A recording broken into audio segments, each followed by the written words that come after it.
Failure is the woman when you're single at Crocodile Rock at 12:30, where you're out of options and she's looking good. That's who failure is.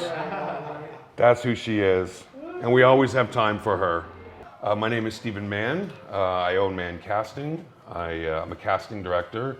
I bill myself as a father, a husband, a casting director, a writer, and a hip-hop entrepreneur. I kind of fell ass backwards into it.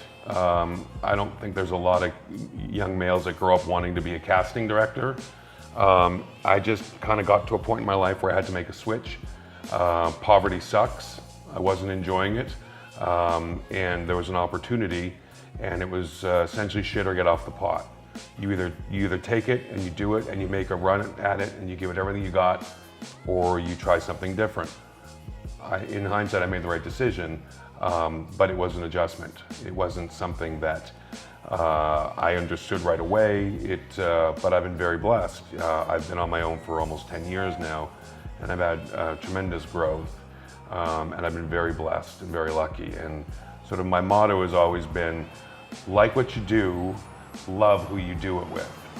And that's sort of how I roll. So I like my job a lot, but I love the people I get to work with, and I love my staff. I never compromised my character and who I am. To this day, I've had growth. I've been very blessed. I don't have a website. I don't have a business card. My promotion is myself.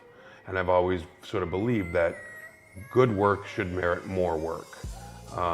And you know, myself and my team, we're always accessible, we're always available. I provide a service, so if somebody's unhappy, it's my responsibility.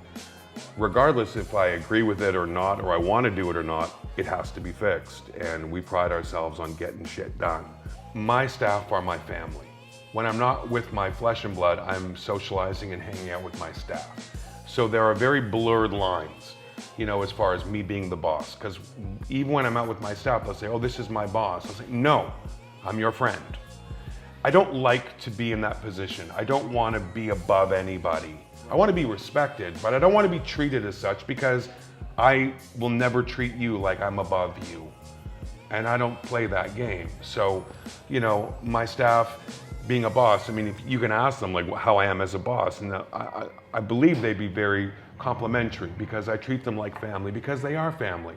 They work with me, and I couldn't do this without them. And how do I expect them to go to war with me in this crazy job if they don't feel validated and appreciated? TRPL, which it stands for the Righteous Path in Life, and our sort of selling statement is respect the soul, S-O-L-E, was not my baby.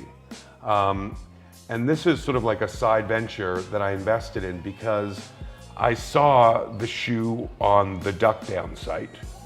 They were selling the Duck Down shoe. And then I saw it a couple other places, and I said to a friend of mine, have you seen this product? This shit is crazy. He's like, yeah, I know the guy that it's his baby. I'm like, can you connect me to him? So we started talking, and I asked him if he was looking for any investors. And he was in China. We just had some dialogue. You know, we needed to feel each other out and get a feel for each other. And, you know, yada, yada, yada, I'm now his partner there are other partners involved, but I'm one of his partners. And I really believe in the shoe. We basically get licenses for hip hop artists, and we make shoes. And they look exactly like Converse.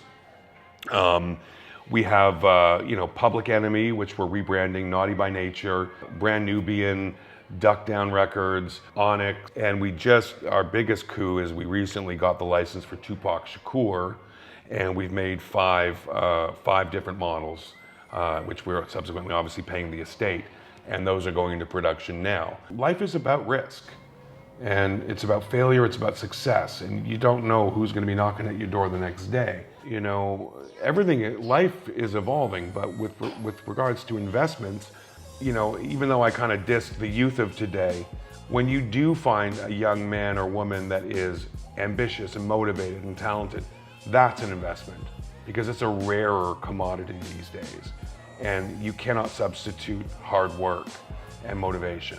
I'm learning every day, and I feel that if the work ethic is there and being receptive to learning and trying and getting home and saying, I did everything I could.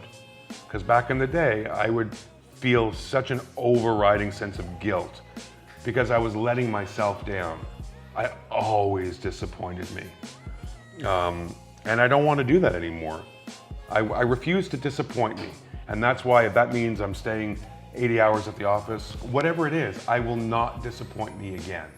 And then I don't want to disappoint the people who love me, but I will not fuck with me. There's no balance. Life is kind of like an ECG, right? Like you just got to roll with it. Like there are some weeks where it's a little bit slower, where I can do bedtime every night. And the weekends I really try to catch up on family time. But I don't want to say I sacrifice family, but you do have to make certain sacrifices in order to pursue what you want. And thank God I'm surrounded by people in my life that understand that and don't feel compromised.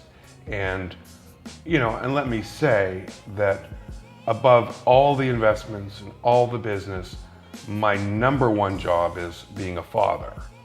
And if I'm successful at that, then whatever else I do is just a bonus, because that's the most important job.